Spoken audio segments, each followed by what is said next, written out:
Dans cette vidéo, je vais vous montrer comment assembler et installer votre kit solaire Kodak Plug and Play. Cette station solaire peut être installée de 3 façons différentes, soit posée au sol, soit fixée au mur, soit accrochée sur un balcon. Pour déballer votre kit solaire, il est conseillé de poser le carton à plat sur le sol, de mettre sur le devant une couverture comme je l'ai fait ici, ou alors un grand carton propre puisqu'on va devoir poser le panneau solaire côté vitre vers le bas, et ensuite on ouvre le carton.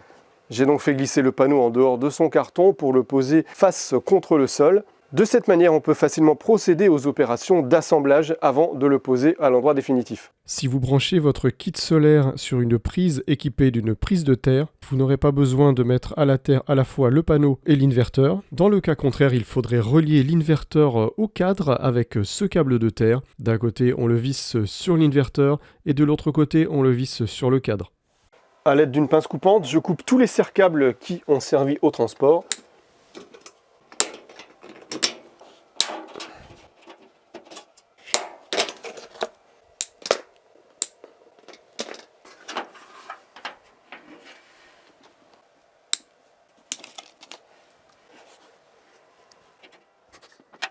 Ensuite, j'utilise cette clé et ces deux vis pour fixer le panneau arrière.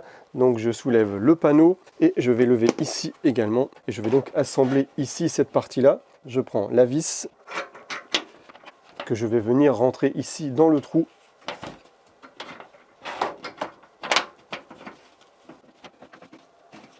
Je commence à visser à la main et je finis avec la clé fournie. Je bloque. Évidemment, je fais la même chose ici de l'autre côté. Je serre modérément ces deux vis, ce n'est pas la peine de les serrer très fortement. Ensuite, je vais utiliser ces deux vis que je vais mettre ici, là où on a des repères de degrés, entre 20 et 35 degrés. C'est pour régler l'inclinaison du panneau en fonction des saisons. Pour pouvoir visser à fond, évidemment, il faut être bien en face d'un trou correspondant à un réglage de degrés. Et je vérifie bien que ma vis est à plat sur la plaque, qu'elle ne dépasse pas, qu'elle est bien contre la plaque. Évidemment, je fais pareil de l'autre côté. Ensuite, si je veux changer mon réglage, il suffira de dévisser légèrement ces deux vis. Et là, je vais pouvoir régler une hauteur, par exemple ici, 35 degrés. Pareil, je vérifie que je suis bien au milieu. Et voilà, j'ai pu régler facilement à 35 degrés.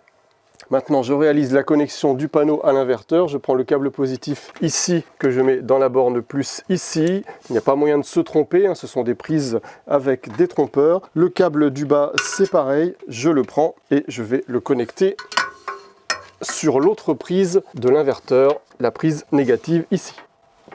Si besoin, on peut attacher les câbles ici avec des serre-câbles.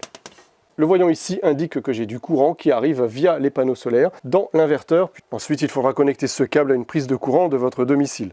L'inverteur est fixé par défaut à l'arrière gauche du panneau. On peut très bien dévisser la vis qui se trouve ici et le visser de l'autre côté. Après avoir posé votre kit solaire dans votre jardin, soit sur une terrasse, soit sur une pelouse, il faudra impérativement le lester, mettre des plaques de lest ici sur toute l'armature, à gauche et à droite. Vous pouvez utiliser des plaques en béton ou des plaques de lest spécifiques. Et ça, c'est vraiment important pour éviter que votre panneau soit emporté par le vent en cas de forte tempête. Tous les accessoires pour une fixation sur le balcon sont fournis avec votre kit solaire Kodak. Pour la fixation sur le balcon, le haut du panneau, ce sera le côté où vous avez les 3 trous ici au niveau du châssis. Ça va permettre de fixer les crochets pour le balcon. Il y a 2 positions, hein, puisqu'on a 3 trous ici sur le châssis et 2 trous sur le crochet. On peut donc soit se mettre en position haute ici ou en position basse ici.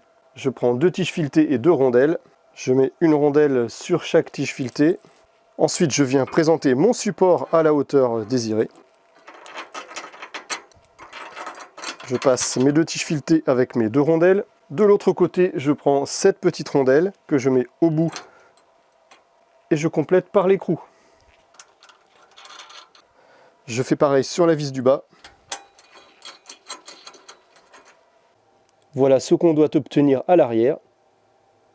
Pour parfaire le serrage, j'ai besoin d'une clé de 13, soit une clé à douille, soit une clé plate, et puis d'une clé à laine de 6. Ces 2 clés ne sont pas fournies. J'aligne bien mon support avec le cadre et je serre.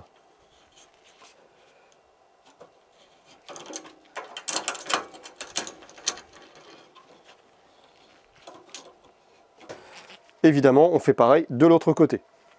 Ce support balcon est compatible avec des balcons dont la rambarde ne fait pas plus de 10 cm de profondeur. Quand vous aurez accroché votre kit solaire sur le balcon, on va venir sécuriser avec cette tige filetée. Et l'épaisseur de la rambarde du balcon ne devra donc pas être supérieure à 6 cm de manière à pouvoir insérer cette tige filetée. Si j'ai une rambarde supérieure à 6 cm, je ne pourrai pas passer cette tige.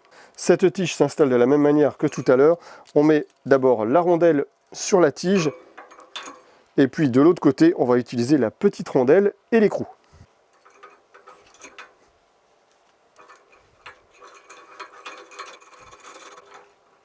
On procède au serrage comme tout à l'heure avec une clé de 13 et puis une clé Allen de 6.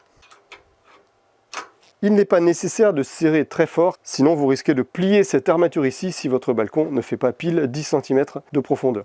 Et pour sécuriser en partie basse la station solaire sur le balcon, eh bien on va prendre n'importe quelle partie horizontale du balcon et on va utiliser ce câble métallique qui va nous permettre d'attacher la station solaire au balcon. Simplement, je passe autour de mon châssis de la station solaire, je passe autour d'une partie horizontale du balcon et je viens insérer ici la partie métallique dans le trou au centre et je vais pousser au maximum jusqu'à ce que les deux parties soient bien serrées l'une contre l'autre. Attention, une fois que ceci est installé et serré au maximum, c'est indémontable et vous devrez couper le fil pour pouvoir retirer votre panneau solaire ou le déplacer. Donc il faut bien réfléchir à l'endroit où vous voulez l'attacher avant de serrer. Et évidemment, vous faites la même chose de l'autre côté.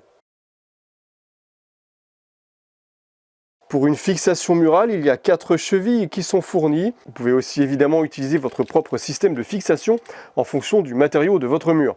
Il faudra utiliser les trous qui se trouvent ici en haut et en bas. Prenez ici le trou le plus haut, on a 3 trous ici. De l'autre côté, même chose, on prend le trou ici tout en haut et le trou ici tout en bas.